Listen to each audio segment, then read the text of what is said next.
sommes venus en guise de prospection et également de prise de contact avec les différents acteurs qui sont au niveau du milieu pour sensibiliser, informer du changement du statut du site et également des dispositions à prendre pour le futur dans le cadre de la gestion concertée de ce site.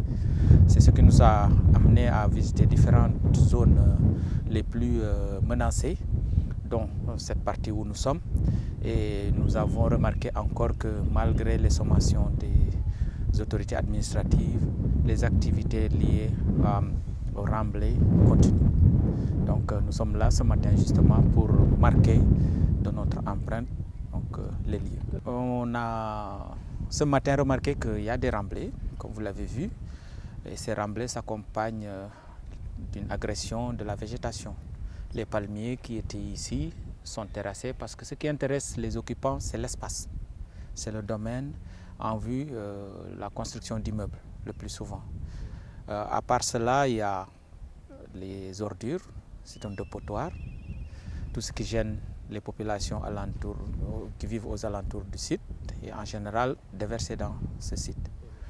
À part les ordures qui créent une pollution, nous avons par endroits également des activités liées à l'exploitation de la végétation.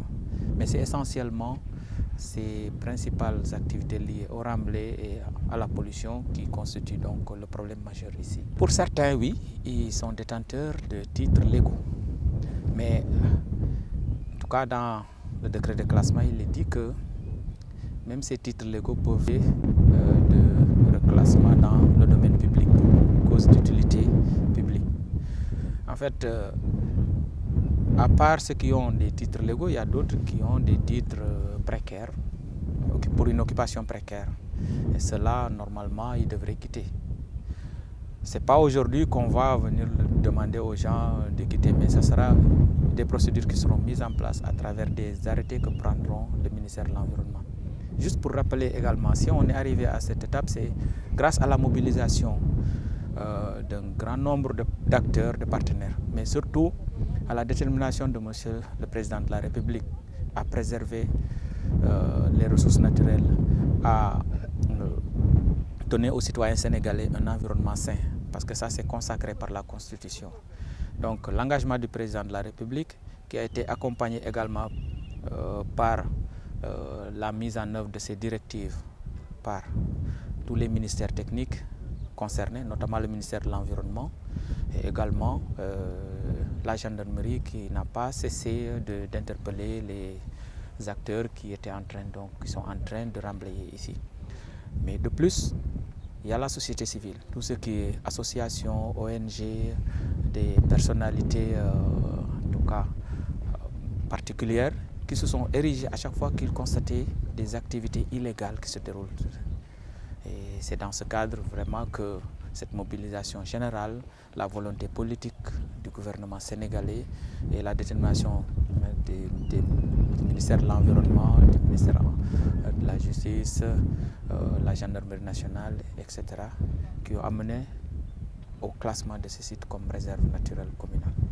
Nous venons nous installer. Et quand nous venons nous installer, il y a des gens qu'on trouve sur le terrain, on est venu leur dire salam alaikum d'abord et leur dire que désormais nous sommes là. Et quand nous sommes là, c'est pour appliquer les dispositions réglementaires qui sont prévues en la matière, sans embâche. Donc il y aura des discussions, nous allons communiquer, mais cela ne nous empêchera pas d'appliquer les dispositions qui sont prévues en la matière. C'est une aire protégée, et toute aire protégée a des normes. D'autant que le Sénégal s'est engagé à travers les conventions internationales à gérer ne serait-ce que les zones humides à travers la convention de Ramsar, l'une des plus vieilles conventions au monde. Et cette zone humide joue un rôle capital pour Dakar. C'est le réceptacle des eaux pluviales, mais également ça constitue un site qui pourvoit beaucoup de biens et services. Qui parle de biens, parle des produits qu'on est en mesure de tirer du milieu. Qui parle de services, parle des supports. C'est l'air pur que nous respirons, c'est le milieu, l'environnement général, c'est tout ce qui est en tout cas profitable à l'homme à travers donc, le bien-être. Et ça, on ne peut pas le quantifier en termes monétaires. Les gens estiment ici qu'il vaut mieux mettre un bâtiment qui va coûter des milliards ou bien qui va générer des milliards, au lieu de laisser l'environnement continuer naturellement et pourvoir aux citoyens un air pur, des aires de jeu pour la récréation, pour se divertir, etc. etc. Donc c'est dans ce cadre que nous sommes là, mais nous sommes venus pour s'installer et pour en tout cas faire appliquer les dispositions qui sont prévues en la matière.